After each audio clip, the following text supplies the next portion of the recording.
और आज मैं लेकर आया हूं खौफ से भरी एक नई कहानी, जिसे सुनकर आपको बहुत ही ज्यादा मजा आने वाला है। कहानी शुरू करने से पहले दोस्तों, आप सभी से एक गुजारिश है। अगर आपको कहानी अच्छी लगे तो वीडियो को लाइक और चैनल को सब्सक्राइब करके हमें सपोर्ट करें, ताकि हम आपके लिए और भी खौफ से भरी डरावनी कहानियां ला सकें। तो अब चलिए दोस्तों, समय बर्बाद ना करते हुए कहानी शुरू करते हैं। दोस्तों, मेरा नाम किशन कुमार है और मैं एक ट्रक ड्राइवर हूँ। मुझे ट्रक चलाते हुए लगभग 10 सालों से ज्यादा हो गए हैं और इन 10 सालों में मुझे ट्रक चलाने का काफी अच्छा अनुभव भी हो गया है। ट्रक चलाना मेरे लिए सिर्फ एक काम नहीं, बल्कि मेरी जिंदगी का एक अहम हिस्सा बन चुका है। तो अब मैं आपको उस रात के बारे में बताता हूँ जब मुझे अपने जीवन की सबसे डरावनी घटना का सामना करना पड़ा। वो रात मेरे लिए एक ऐसी रात बन गई जिसे मैं कभी भी नहीं भूल सकता। दरअसल ये बात कुछ साल पहले की है। हर बार की तरह इस बार भी मुझे एक शहर से दूसरे शहर माल को डिलीवर करने के लिए जाना था, लेकिन इस बार मुझे अपने शहर से झारखंड के एक जिले में माल को डिलीवर करने जाना था। इस सफर में घने जंगलों से होकर गुजरना पड़ता था, जहां रास्ता सुनसान और डरावना था। अब मैं अपने ट्रक में माल को लोड करके अपनी मंजिल की ओर निकल जाता हूँ। काफी देर ट्रक चलाने के बाद मैं अपने शहर की सीमा को पार कर लेता हूँ। हालांकि सफर काफी लंबा था, लेकिन अच्छा गुजर रहा था। इस बार का जो सफर था वो मुझे अकेले ही करना पड़ता है, क्योंकि मेरा जो खलासी था उसकी तबीयत कुछ ठीक नहीं थी, जिसके कारण वो इस सफर में मेरे साथ नहीं था। अब इतने लंबे सफर में अकेले ट्रक को लेना कभी कभी काफी मुश्किल हो जाता है, क्योंकि बहुत से ऐसे काम होते हैं जिनमें खलासी की जरूरत पड़ती रहती है। लेकिन शायद मेरी किस्मत में ये सफर अकेले ही लिखा था। अब मैं अपने सफर को आगे बढ़ाता हूँ। काफी देर तक ट्रक चलाते रहने के बाद अब मुझे भूख भी लग रही थी, लेकिन मुझे कोई ढाबा नजर नहीं आ रहा था। फिर कुछ देर और चलने के बाद मुझे एक ढाबा नजर आ जाता है। मैं अपने ट्रक को उस ढाबे की तरफ मोड़कर ढाबे की पार्किंग में लगा लेता हूँ। उसके बाद मैं ट्रक से उतरकर ढाबे में चला जाता हूँ। कुछ देर बाद खाना आ जाता है। खाना देखकर मेरी भूख और बढ़ जाती है। फिर मैं खाना खाता हूँ। खाना खाने के बाद कुछ देर तक मैं उस ढाबे के बाहर टहलता हूँ। अब रात होने में कुछ ही वक्त बचा हुआ था। थोड़ा टहलने के बाद मैं अपने ट्रक में बैठ जाता हूँ और फिर अपने ट्रक को स्टार्ट करके उस ढाबे से अपने सफर की ओर निकल जाता हूँ। मुझे अभी थोड़ा ही वक्त हुआ था अपनी मंजिल की तरफ निकले हुए कि अब अंधेरा गहरा होता जा रहा था। उसके बाद मैं ट्रक के अंदर कुछ गाने लगाता हूँ और सफर का मजा लेने लगता हूँ। अब थोड़ी देर बाद अंधेरा पूरी तरह से चारों तरफ फैल जाता है और रात हो जाती है। अब रात के अंधेरे में मैं अपने ट्रक की हेडलाइट्स के सहारे अपनी मंजिल की तरफ बढ़ता जा रहा था। कुछ देर और चलने के बाद मुझे सड़क के किनारे एक रोशनी दिखाई देती है।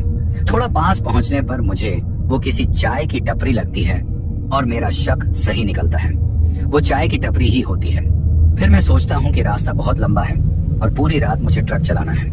क्यों ना थोड़ी चाय पी ली जाए, ताकि सफर के दौरान मुझ में फुर्ती बनी रहे। फिर मैं अपने ट्रक को उस टपरी के साथ में रोक लेता हूँ और उस चाय वाले से चाय मांगता हूँ। वो टपरी वाला मुझे चाय देता है, लेकिन मेरे अलावा मुझे उस वक्त उसके पास कोई और नजर नहीं आया।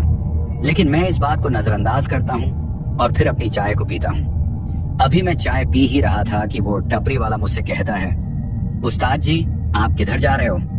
फिर मैं उसे अपनी मंजिल के बारे में बताता हूँ। वो मुझसे कहता है, आप जिस रास्ते से जा रहे हो वो रास्ता काफी लंबा है। अगर आप चाहते हो कि आप अपनी मंजिल पर जल्दी पहुंचो, तो एक रास्ता मैं आपको बता सकता हूँ जहाँ से आप जल्दी पहुंच जाओगे। उसकी ये बात सुनकर मैं उससे कहता हूँ, इस रास्ते के अलावा और कौन सा रास्ता है? तो वो टपरी वाला मुझसे कहता है, एक रास्ता है, थोड़ा सुनसान है, लेकिन आप अपनी मंजिल पर उस रास्ते के सहारे जल्दी पहुंच जाओगे। फिर मैं उससे कहता हूँ, मेरे ट्रक में काफी ज्यादा लोड है और मैं उस रास्ते पर जाकर रिस्क नहीं ले सकता। क्या पता वो रास्ता आगे कैसा हो। फिर वो टपरी वाला मुझसे कहता है, उस्ताद जी, रास्ता अच्छा है, ज्यादा खराब नहीं है। बीच में थोड़ी कच्ची सड़क आएगी, लेकिन आपका ट्रक आराम से निकल जाएगा। मैंने तो आपकी मदद के लिए उस रास्ते के बारे में आपको बताया ताकि आप जल्दी पहुंच जाओ। आगे आपकी मर्जी, आप चाहें तो इसी रास्ते जाएं जहां आप जा रहे हो। उसके बाद मैं उस टपरी वाले को चाय के पैसे दे देता हूं। लेकिन अब मैं थोड़ा कंफ्यूज हो जाता हूं कि आखिर क्या किया जाए। माल का वक्त पर पहुंचना भी जरूरी है, और क्या शॉर्टकट लेना सही रहेगा? फिर मैं अपने ट्रक में बैठ जाता हूं और काफी देर सोचने के बाद मैं उस चाय वाले को आवाज देकर अपने पास बुलाता हूं। फिर वो चाय वाला मेरे ट्रक की खिड़की के पास आता है और मुझसे कहता है, जी उस्ताद जी, बोलिए। फिर मैं उससे कहता हूँ, भाई साहब, आप जिस शॉर्टकट के बारे में बात कर रहे थे वो कहाँ पर है? तो वो मुझसे कहता है, यहाँ से 3 किलोमीटर की दूरी पर हाईवे के साथ ही एक सिंगल सड़क नजर आएगी।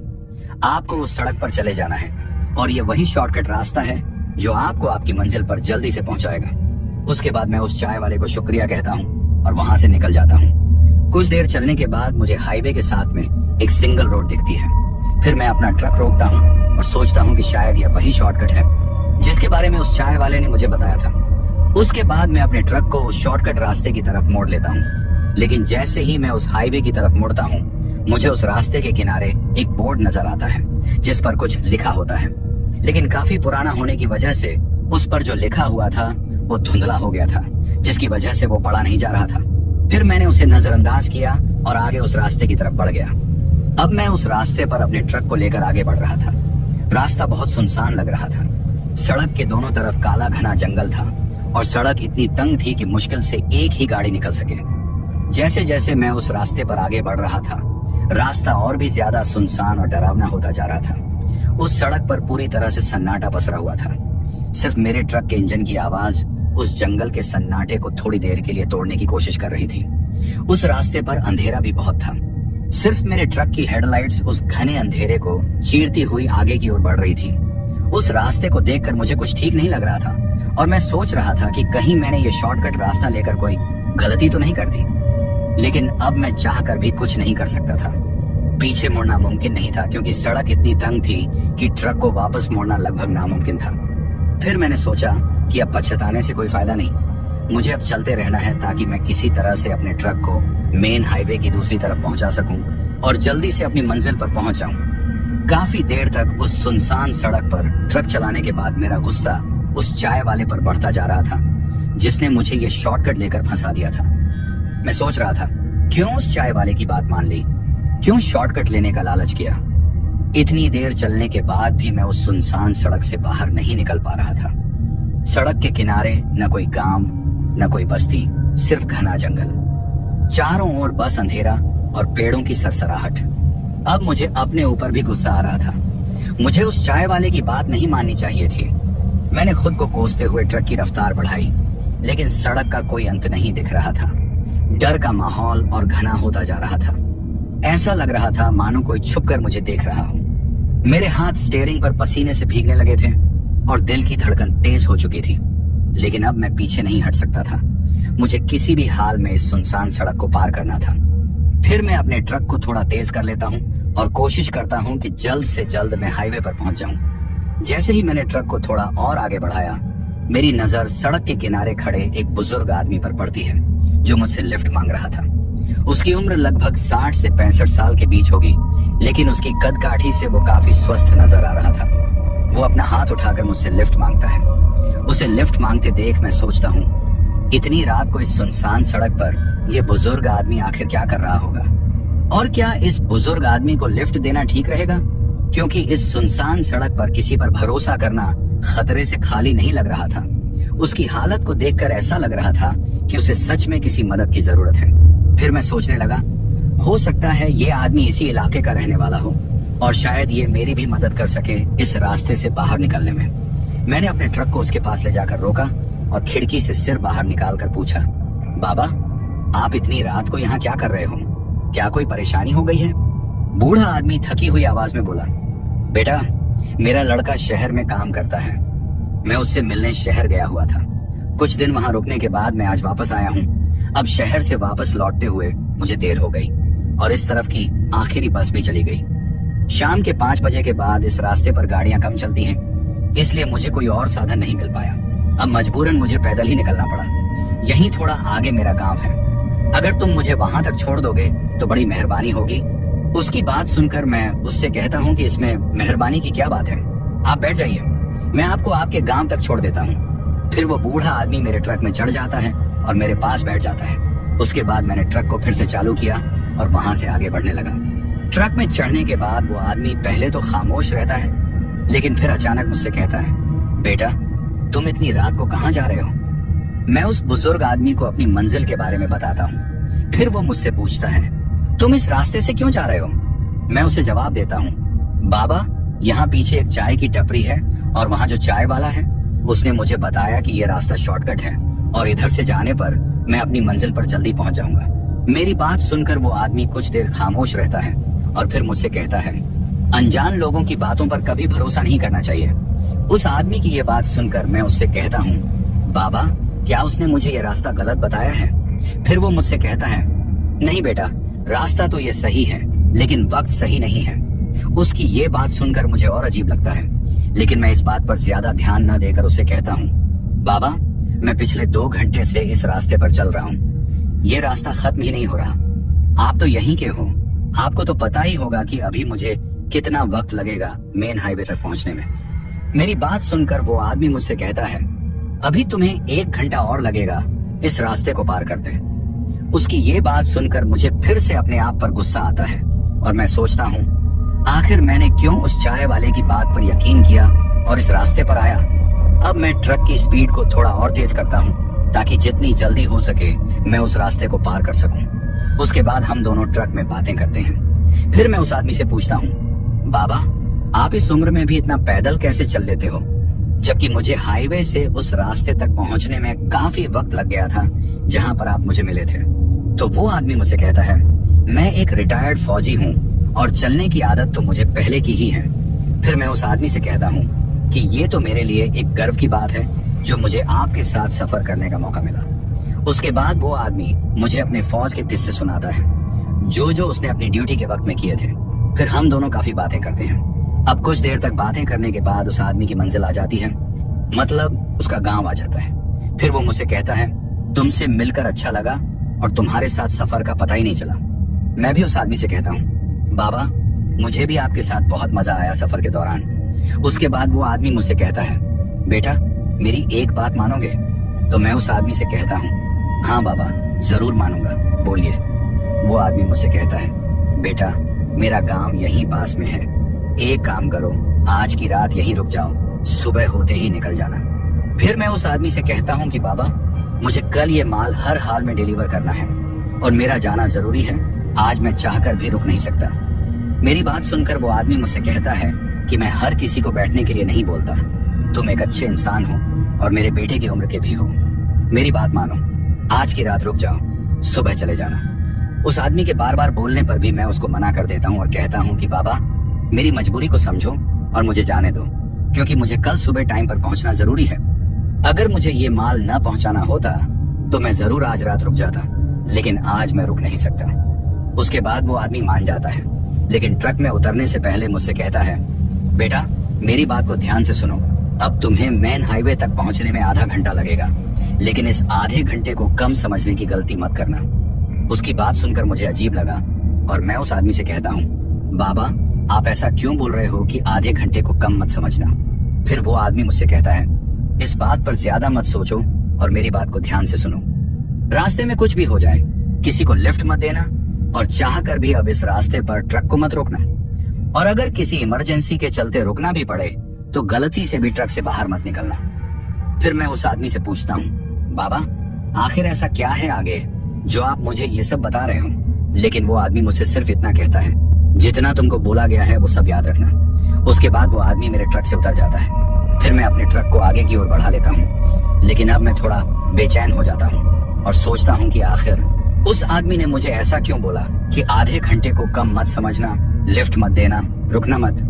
इन सब बातों को सोचकर मैं थोड़ा कंफ्यूज हो जाता हूँ। अभी मैं इन सब बातों को सोच ही रहा था कि मुझे अचानक से कुछ जोर से फटने की आवाज आती है। वो आवाज उस सुनसान हाईवे पर इतनी ज्यादा बजती है कि उसे सुनकर मैं थोड़ा डर जाता हूँ और मैं अपना ट्रक रोक लेता हूँ। दोस्तों, मैं आपको बताता चलूं कि वो जो कुछ फटने की आवाज मुझे सुनाई दी थी, दरअसल वो मेरे ट्रक के टायर फटने की आवाज थी। मुझे इतना तो पता चल चुका था कि मेरे ट्रक का टायर फट गया है, और जिस बात का मुझे डर था आखिर वही हुआ। आज अगर मेरा खलासी साथ होता तो मेरी कुछ मदद हो जाती। ऐसे कामों के लिए खलासी की काफी जरूरत पड़ती है, लेकिन आज मेरी किस्मत में शायद कुछ और ही लिखा था। अब मेरा ट्रक सड़क के बीचों बीच खड़ा था और सड़क के किनारे वो काला घना जंगल, जो उस वक्त और भी भयानक लग रहा था। मेरी किस्मत अच्छी थी कि ट्रक का पिछला टायर फटा था। अगर फ्रंट वाला टायर होता तो शायद मेरा बैलेंस बिगड़ जाता और मेरा एक्सीडेंट भी हो सकता था, क्योंकि ट्रक को मैंने काफी स्पीड से चला कर लाया था। अब मैं उस सुनसान हाईवे पर बिल्कुल अकेला था अंधेरा बहुत ज्यादा था और अब मुझे टायर को भी बदलना था। फिर मैं ट्रक से बाहर उतर जाता हूँ। उस सुनसान सड़क के अंधेरे में सिर्फ मेरे ट्रक की हेडलाइट्स की रोशनी जल रही थी, जो कि सामने की तरफ दिखाई दे रही थी। मैंने उतरने से पहले टॉर्च को साथ ले लिया था, क्योंकि टॉर्च को हमेशा मैं अपने साथ रखता हूँ। कभी ना कभी इसकी जरूरत पड़ जाती है, जैसे कि आज मुझे इसकी जरूरत पड़ गई। अब मैं ट्रक के पीछे जाता हूँ और फिर वहां से दूसरा टायर निकालता हूँ और फिर अपने ट्रक के उस फटे टायर को बदलने के लिए उस टायर को खोलना शुरू कर देता हूँ। थोड़े समय के बाद मैं उस टायर को निकाल लेता हूँ और फिर दूसरे टायर को उसकी जगह लगाने की कोशिश करता हूँ। अभी मैं टायर को बदल ही रहा था कि अचानक से मुझे किसी की आवाज सुनाई देती है, जो कि किसी लड़की की आवाज होती है, और वो मुझे पीछे से कहती है कि बाबूजी क्या हो गया। उसकी आवाज को सुनकर पहले तो मैं काफी ज्यादा चौंक जाता हूँ, क्योंकि उस सुनसान सड़क पर इतनी रात को किसी की आवाज सुनना किसी के भी होश उड़ा सकता है।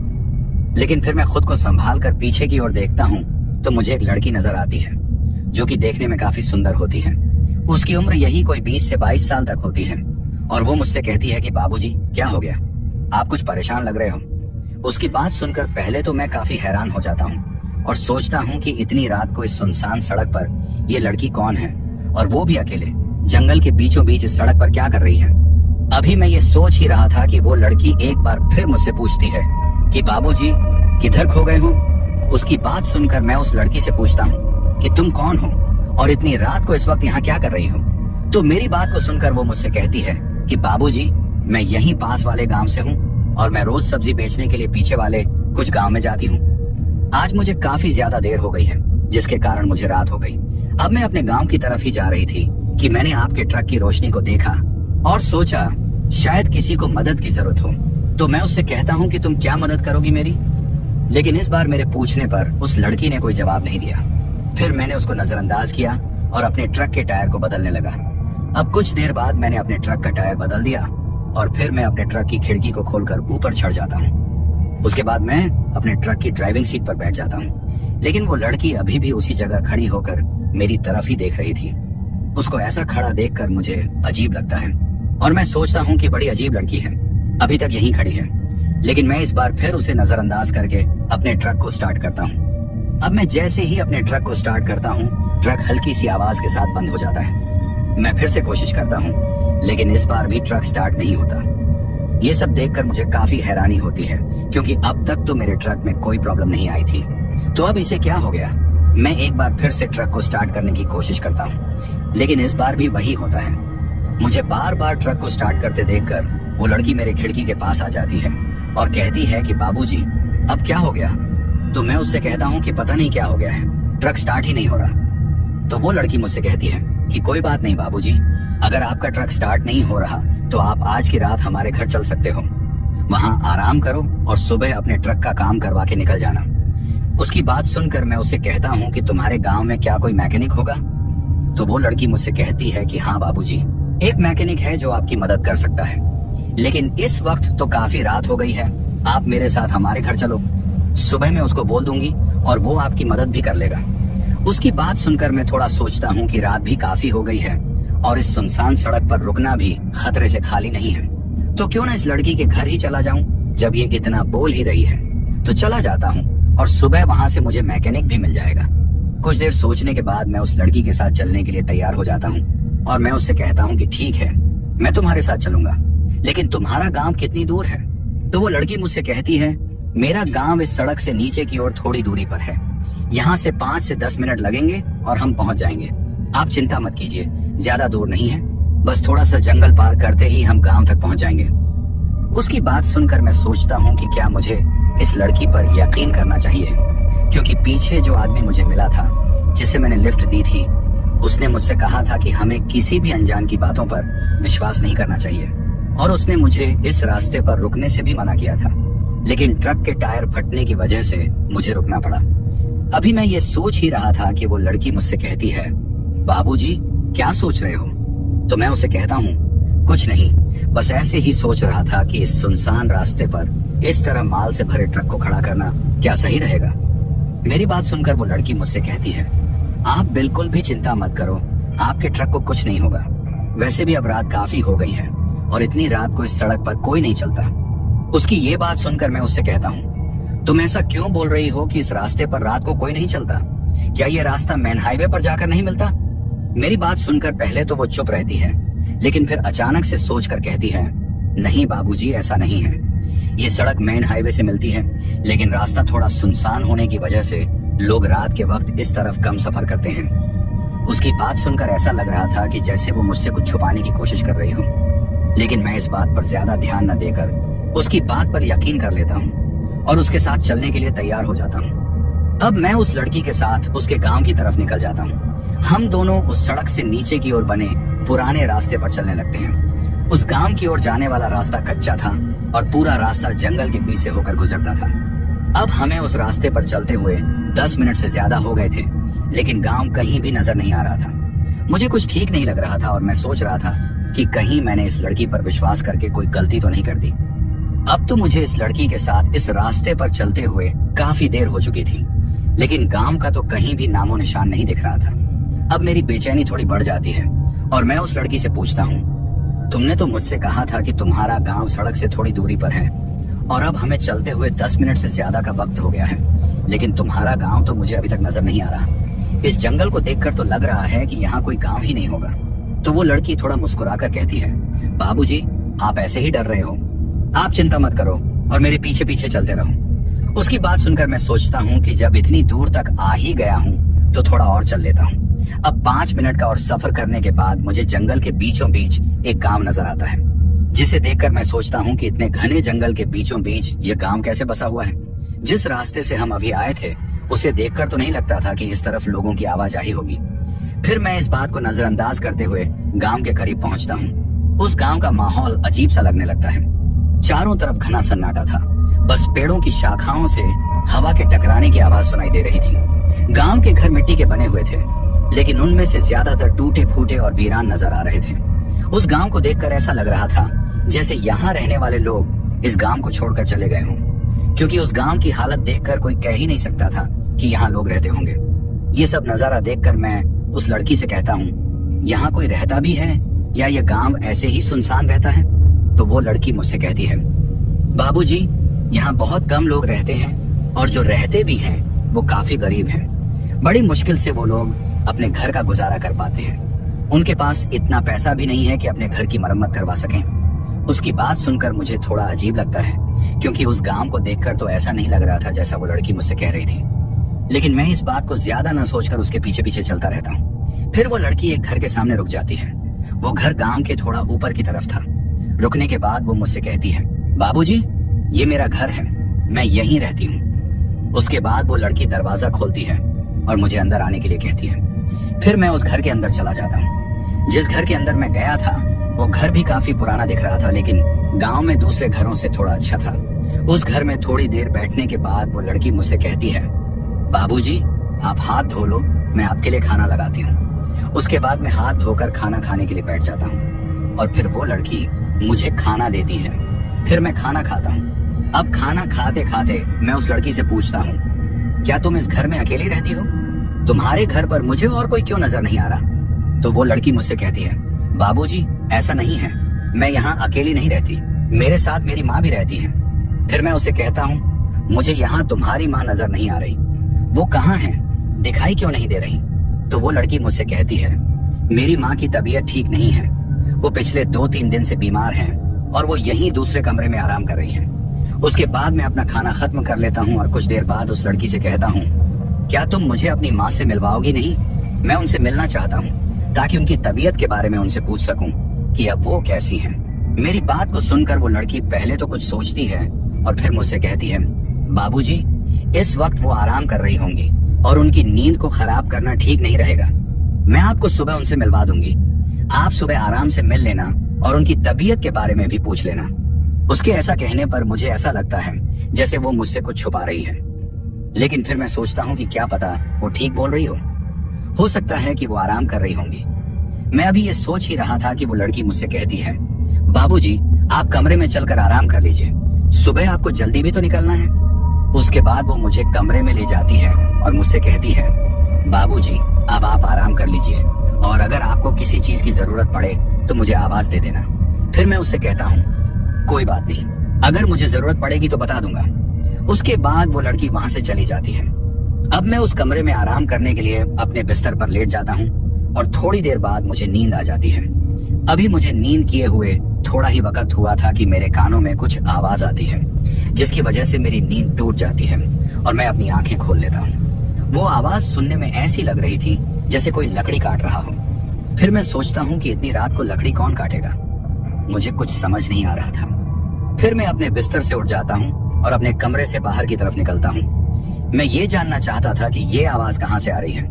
अब जैसे ही मैं कमरे से बाहर निकलता हूँ तो मैं एक बड़े से हॉल में आ जाता हूँ। उस हॉल के बिल्कुल सामने की तरफ एक कमरा था और ये आवाज उसी कमरे से आ रही थी। दोस्तों, मैं आपको बताता चलूं कि जिस कमरे से मुझे वो आवाज आ रही थी, ये वही कमरा था जिसमें उस लड़की की माँ आराम कर रही थी।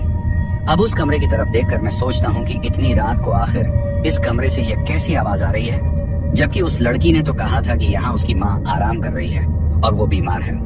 मुझे कुछ समझ नहीं आ रहा था कि आखिर ये सब क्या हो रहा है और ये आवाज उस कमरे से क्यों आ रही है। उसके बाद मैं उस कमरे की तरफ अपने कदम बढ़ा लेता हूँ और धीरे धीरे उस कमरे के दरवाजे के पास पहुंच जाता हूँ।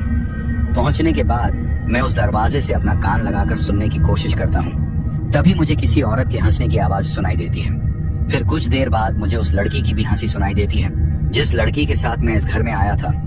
उन दोनों की हंसी को सुनकर मुझे थोड़ी बेचैनी होने लगती है और मैं सोचने लगता हूँ कि इतनी रात को ये दोनों पागल तो नहीं हो गई हैं जो यूं हंस रही हैं। उसके बाद मैं कोशिश करता हूँ कि किसी तरीके से इन्हें देख सकूं कि आखिर ये दोनों इतनी रात को इस वक्त क्या कर रही हैं।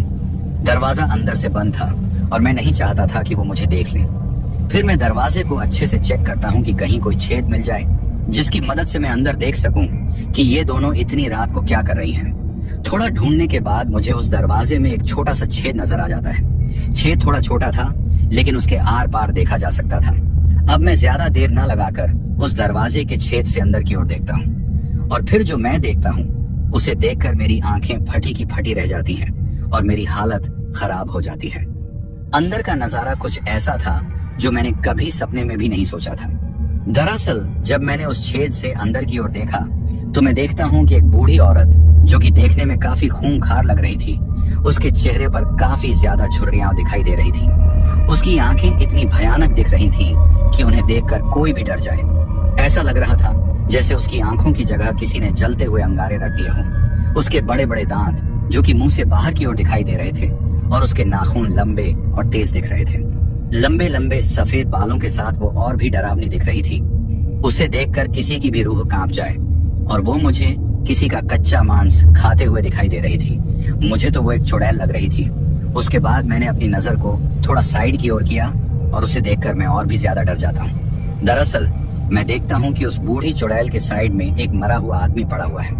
अब आप लोग ये सोच रहे होंगे कि मुझे कैसे पता कि वो आदमी मरा हुआ है, तो मैं आपको बताता चलूं कि उस आदमी की गर्दन कटी हुई थी और वो एक टेबल पर पड़ा हुआ था। उस आदमी की लाश को कोई कुल्हाड़ी से काट रहा था। ऐसा लग रहा था जैसे कोई उसके टुकड़े बना रहा हो। अब मैं थोड़ा और ध्यान से देखने की कोशिश करता हूँ तो मैं देखकर और भी डर जाता हूँ। दरअसल उस लाश के जो टुकड़े कर रहा था वो कोई और नहीं बल्कि वही लड़की थी जो मुझे अपने साथ उस घर में लेकर आई थी। लेकिन अब उसका भी रूप बदल चुका था। वो भी मुझे एक चुड़ैल की तरह लग रही थी क्योंकि उसके भी लंबे लंबे दांत और नाखून थे और उसकी आंखें तो उस बूढ़ी चुड़ैल से भी ज्यादा खौफनाक नजर आ रही थी। उसका पूरा शरीर बदल चुका था और वो कुल्हाड़ी के साथ उस लाश को काट रही थी और हंस रही थी। उसके बाद वो लड़की जो चुड़ैल बन चुकी थी उस बूढ़ी से कहती है, माँ तुम फिक्र मत करो, मैंने तुम्हारे लिए एक और शिकार का इंतजाम कर लिया है और कुछ देर बाद मैं उसको भी मारकर तुम्हें खिलाऊंगी। उसकी ये बात सुनकर मेरी हालत और खराब हो जाती है। दरवाजे के बाहर मेरी टांगे कांप जाती हैं और डर के मारे मेरा पूरा शरीर सुन्न हो चुका था क्योंकि मुझे पता चल चुका था कि जिस शिकार की ये चुड़ैल बात कर रही है वो कोई और नहीं बल्कि मैं ही हूँ। उस कमरे के अंदर का ये सब नजारा देखकर मुझे ऐसा लग रहा था जैसे मुझे अभी दिल का दौरा पड़ जाएगा क्योंकि इतना भयानक नजारा मैंने अपनी पूरी जिंदगी में पहली बार देखा था। उस पूरे कमरे में मुझे पीछे की तरफ काफी इंसानी कंकाल नजर आ रहे थे। अब मैं थोड़ी हिम्मत करके खुद को बचाने की कोशिश करता हूँ और सोचता हूँ कि अभी ये दोनों चुड़ैलें इस लाश को खाने में व्यस्त हैं, तो क्यों ना मैं यहाँ से भाग जाऊं। उसके बाद मैं जितनी जल्दी हो सके वहां से भागने की कोशिश करता हूँ। मैं किसी तरह से दरवाजा खोलने की कोशिश करता हूँ लेकिन वो खुल ही नहीं रहा था। ऐसा लग रहा था जैसे किसी ने उसे बाहर की तरफ से बंद कर दिया हो। मुझे कुछ भी समझ नहीं आ रहा था कि आखिर मैं अपनी जान को कैसे बचाऊं। डर की वजह से मेरे दिमाग ने काम करना बंद कर दिया था। मुझे बाहर निकलने का कोई रास्ता नहीं दिख रहा था। अब मुझे ऐसा लगने लगा था कि अभी कुछ मिनटों में यह दरवाजा खुलेगा और फिर उसमें से वो चुड़ैलें बाहर निकलेंगी और फिर मुझे मारकर खा जाएंगी। काफी देर तक बाहर का रास्ता ढूंढने के बाद मुझे एक खिड़की नजर आती है जो एक तरफ से टूटी हुई दिखाई दे रही थी। अब मैं उस खिड़की को खोलने की कोशिश करता हूँ, लेकिन वो भी नहीं खुल रही थी। फिर मैंने एक जोरदार लात उस खिड़की पर मारी और इस बार वो खिड़की टूटकर बाहर की तरफ खुल जाती है। मैं जितनी जल्दी हो सके वहां से निकल जाता हूँ। मैं उस घर से बाहर की तरफ भागता हूँ और उस डरावने गांव से बाहर निकलने की कोशिश करता हूँ। जब मैं उस गांव से भाग रहा था तो वहां के घरों को देखकर और भी ज्यादा डर लग रहा था, क्योंकि उस गांव का पूरा नक्शा ही बदल चुका था। वो पूरा गांव अब एक डरावने खंडहर की तरह लग रहा था। अभी मैं उस गांव से बाहर निकलने की कोशिश ही कर रहा था कि मुझे पीछे से किसी के चीखने की आवाज सुनाई देती है। शायद ये उन्हीं चुड़ैलों की आवाजें थी, क्योंकि हो सकता है कि उन्हें मेरे भागने का पता चल चुका हो। अब मैं उन चीखों पर ध्यान न देकर गांव को पार कर लेता हूँ और फिर मैं जंगल के बीचों बीच उस रास्ते पर पहुंच जाता हूँ। जैसे ही मैं उस जंगल के रास्ते पर पहुंचता हूँ जो सड़क तक जाता है, मैं देखता हूँ कि मेरे आगे सफेद कपड़ों में एक औरत खड़ी है। दोस्तों, आपको मैं बताता चलूं कि जिस सफेद कपड़े वाली औरत की मैं बात कर रहा हूँ, ये वही लड़की है जिसके साथ मैं उसके घर गया था और अब वो एक भयानक चुड़ैल के रूप में मेरे सामने खड़ी है। वो बिल्कुल रास्ते के बीचों बीच खड़ी होती है। उसे देखकर मेरी हालत अब और भी खराब हो जाती है और मैं उस रास्ते को छोड़कर जंगल की दूसरी तरफ भागता हूँ। अभी मैं भाग ही रहा था कि मुझे एक जोरदार धक्का लगता है और मैं जमीन पर गिर जाता हूँ। ऐसा लग रहा था कि जैसे किसी ने मुझे पीछे से धक्का दिया हो। गिरने के बाद जैसे ही मैं पीछे की ओर पलटता हूँ तो मैं देखता हूँ कि वो चुड़ैल उड़ती हुई मेरे ऊपर आ जाती है। उसे इस तरह से अपने ऊपर बैठा देखकर मुझे अपनी मौत नजर आने लगती है। मैं बस इतना ही सोचता हूँ कि अब मैं बच नहीं सकता। उस वक्त मैं सिर्फ भगवान को याद करता हूँ और कहता हूँ कि काश मैं बच जाऊं। लेकिन उस चुड़ैल को देखकर ऐसा लग रहा था कि वो कुछ ही पल में मुझे जिंदा खा जाएगी। अब वो चुड़ैल मेरी तरफ देखकर अपनी जीभ बाहर करती है और फिर अपने होंठों पर लगे खून को साफ करती है। शायद ये उस आदमी का खून था जिसे उसने उस घर में मार डाला था। अब वो चुड़ैल मेरी तरफ देखकर कहती है, तूने क्या सोचा था, मैं तुझे इतनी आसानी से जाने दूंगी। ऐसा कहकर वो जोर जोर से हंसने लगती है। उसका चेहरा इतना खौफनाक नजर आ रहा था कि अगर कोई भी देखे तो उसी वक्त डर के मारे मर जाए, और शायद अब मेरी भी हालत वही थी। उसके बाद वो चुड़ैल एक जोरदार चीख मारती है और अपने तेज नाखूनों को मेरे कंधों पर दबाती है। उसके ऐसा करते ही मैं जोर से चिल्लाने लग जाता हूँ, क्योंकि उसके तेज नाखून मेरे कंधों में धंस रहे थे और मुझसे वो दर्द बर्दाश्त नहीं हो रहा था। अब वो चुड़ैल अपना मुंह खोलकर मेरी गर्दन की तरफ देखती है। उसे ऐसा करते देख मैं अपनी आंखें बंद कर लेता हूँ, क्योंकि मुझे पता चल चुका था कि अब मैं बच नहीं सकता और ये मेरा खून पी जाएगी। अब जैसे ही वो अपना मुंह मेरी गर्दन की तरफ लाती है, वो जोर से चीखने लगती है। उसकी चीख पूरे सुनसान जंगल में गूंज रही थी। मैंने अभी भी अपनी आंखें बंद की हुई थी और मैं सिर्फ अपनी मौत का इंतजार कर रहा था। काफी देर तक चीखने के बाद वो अपने तेज नाखूनों को मेरे कंधों से वापस निकाल लेती है और मेरे ऊपर से पीछे की ओर चली जाती है। उसे ऐसा करते देख मैं अपनी आंखें खोलता हूँ और मुझे वो थोड़ी पीछे की तरफ भागती नजर आ रही थी। ऐसा लग रहा था जैसे वो किसी चीज से डर रही है। तभी अचानक मुझे पीछे से किसी की आवाज सुनाई देती है और वो किसी आदमी की होती है। वो मुझसे कहता है, बेटा जल्दी वहां से उठो और मेरे पीछे आ जाओ। उसकी आवाज सुनकर मैं पीछे की तरफ देखता हूँ और मुझे एक बूढ़ा आदमी नजर आता है, और ये आदमी कोई और नहीं बल्कि वही था जिसे मैंने अपने ट्रक में लिफ्ट दी थी, जो खुद को एक रिटायर्ड फौजी बता रहा था। वो आदमी मुझसे कहता है, बेटा जल्दी से उस जगह से हट जाओ और जितनी जल्दी हो सके मेरे पास आ जाओ। मैं डर और घबराहट के बावजूद उसके पास चला जाता हूँ। वो आदमी मुझसे कहता है, मेरे पीछे रहो। मैंने वैसा ही किया। उस आदमी के हाथ में एक छड़ी थी। जैसे ही उसने उस छड़ी को चुड़ैल की तरफ किया, चुड़ैल की हालत खराब होने लगी। वो छड़ी देखकर ऐसा लग रहा था जैसे उस चुड़ैल को काफी तकलीफ हो रही हो। उस आदमी ने मुझे पीछे रहते हुए वहां से निकलने को कहा। फिर हम दोनों उस जंगल के रास्ते से सड़क की तरफ भागने लगे। भागते वक्त वो चुड़ैल कई बार हमारा पीछा करती, लेकिन हर बार वो आदमी उस छड़ी को दिखाकर उसे पीछे कर देता। उस छड़ी को देखकर मैं हैरानी में पड़ गया। मेरे मन में सवाल उठने लगे, एक साधारण सी दिखने वाली छड़ी से ये चुड़ैल कैसे डर सकती है? लेकिन फिर मैंने सोचा, शायद ये कोई साधारण छड़ी नहीं है। हो सकता है इस बूढ़े आदमी ने इसे मंत्रों और तंत्रों से सिद्ध कर रखा हो। फिर किसी तरह हम लोग अपने ट्रक तक पहुंच गए। मैंने जल्दी से ट्रक की खिड़की खोली और उसमें बैठ गया। वो बूढ़ा आदमी भी मेरे साथ ट्रक में बैठ गया। मैं घबराते हुए ट्रक को स्टार्ट करने की कोशिश करता हूँ। हैरानी की बात यह थी कि ट्रक पहली बार में ही स्टार्ट हो गया। वो आदमी मुझसे कहता है, बेटा जल्दी यहाँ से निकलो। मैंने ट्रक को तेजी से वहां से निकाल लिया। रास्ते में ट्रक चलाते हुए मैंने उस बूढ़े आदमी से कहा, बाबा अच्छा हुआ आप सही वक्त पर आ गए, नहीं तो आज मैं उन चुड़ैलों का शिकार हो जाता। उस आदमी ने जवाब दिया, बेटा मैंने तभी तुम्हें रुकने के लिए कहा था। मुझे पहले ही पता था कि ये रास्ता तुम्हें मुसीबत में डाल देगा। मैंने थोड़ी देर तक तुम्हारे ट्रक का पीछा भी किया था। शुक्र है कि तुम बहुत दूर तक नहीं गए, वरना मैं तुम्हें बचा नहीं पाता। उसकी बात सुनकर मैं और भी ज्यादा डर गया। मैंने उससे कहा, बाबा मैंने आपको पहले भी कहा था कि मैं अपनी मर्जी से इस रास्ते पर नहीं आया। मुझे एक चाय वाले ने इस तरफ शॉर्टकट बताकर भेजा था। लेकिन बाबा मुझे ये समझ नहीं आ रहा कि उसने मुझे इस तरफ क्यों भेजा।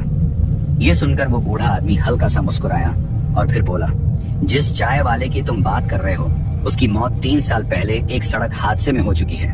उसने आगे बताया, 3 साल पहले एक ट्रक के ब्रेक फेल हो गए थे और वो ट्रक सड़क के किनारे बनी उस चाय की टपरी से जा टकराया था। उस हादसे में उस चाय वाले की मौत हो गई थी। तब से वो टपरी बंद है। लेकिन कई लोग कहते हैं कि उस चाय वाले की आत्मा अब भी वहां भटकती है।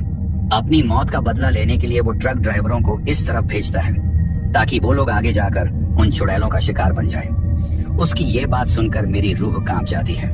मैंने उससे पूछा, बाबा मैंने उस टपरी पर जो चाय पी थी तो फिर वो क्या था? वो आदमी बोला, बेटा वो सब छलावा था। हम लोग अभी बात ही कर रहे थे कि हमारे ट्रक के सामने एक औरत सड़क के बीचों बीच खड़ी हो गई। वो औरत हमें घूर रही थी। उस औरत को सड़क के बीच खड़े देख मेरा दिल तेजी से धड़कने लगा। डर के मारे मेरे हाथ पैर कांपने लगे। मैंने तुरंत उस बूढ़े आदमी से पूछा, बाबा ये औरत कौन है? बूढ़ा आदमी शांत रहा और फिर गंभीर आवाज में बोला, बेटा ये भी एक छलावा है। ये सब उन चुड़ैलों का जाल है। वो चाहती हैं कि तुम ट्रक रोक दो और फिर वो तुम पर हावी हो जाएं। लेकिन ध्यान रखना, गलती से भी ट्रक मत रोकना। मैंने उसकी बात मानी और ट्रक को रुकने नहीं दिया। मैंने सीधे उस औरत की ओर ट्रक को बढ़ा दिया। जैसे ही ट्रक उस औरत के ऊपर से गुजरा, मैंने डर के मारे बैक मिरर में देखा, लेकिन वहां कुछ भी नहीं था। उसके बाद मैंने ट्रक को तेजी से चलाना शुरू कर दिया। कुछ देर बाद हमें मेन हाईवे दिखाई दिया। मैं राहत की सांस लेने ही वाला था कि बूढ़े आदमी ने मुझसे कहा, बेटा ट्रक रोक लो, मुझे यहीं उतरना है। मैंने ट्रक को रोक दिया और उससे कहा, बाबा आप यहाँ से वापस कैसे जाएंगे? ये इलाका बहुत खतरनाक है। उसने मुस्कुराते हुए कहा, बेटा मुझे इन चुड़ैलों से डरने की जरूरत नहीं है, वो मेरा कुछ नहीं बिगाड़ सकती। मैंने उससे कहा, बाबा अगर आप सही समय पर नहीं आते तो शायद मैं आज जिंदा नहीं होता। मेरी जान बचाने के लिए आपका बहुत बहुत धन्यवाद। बूढ़ा आदमी बोला, बेटा एक बात हमेशा याद रखना, कभी भी शॉर्टकट के लालच में मत पड़ना और किसी अनजान आदमी पर भरोसा मत करना। इतना कहकर वो आदमी ट्रक से उतर गया और मैं उसे जाते हुए देखता रहा। उसकी बातों ने मेरे मन में एक गहरा असर छोड़ा। मैंने ट्रक को फिर से स्टार्ट किया और अपनी मंजिल की ओर बढ़ने लगा। हाईवे पर चलते चलते अचानक मुझे सामने से एक और ट्रक आता हुआ दिखाई दिया। उस ट्रक वाले ने मुझे टिपर मारकर रुकने का इशारा किया। उसके इशारा करने पर मैं अपने ट्रक को रोक लेता हूँ। फिर वो दूसरा ट्रक वाला भी अपना ट्रक मेरे ट्रक के साथ में रोक लेता है और मुझसे कहता है, उस्ताद जी आप किधर से आ रहे हो? मैं उसे उस शॉर्टकट वाले रास्ते की तरफ इशारा करके बोलता हूँ, मैं यहाँ से इस मेन हाईवे पर आया हूँ। मेरे ऐसा कहने पर वो थोड़ा चुप हो जाता है और फिर मुझसे कहता है, उस्ताद जी इतनी रात को इस तरफ से जिंदा लौटते हुए किसी को पहली बार देखा है। फिर वो मुझसे कहता है, क्या आपके साथ इस रास्ते पर कुछ हुआ था? फिर मैं उसे अपनी सारी आपबीती बता देता हूँ और ये भी बताता हूँ, एक बूढ़े आदमी ने मेरी जान बचाई है जो एक रिटायर्ड फौजी है।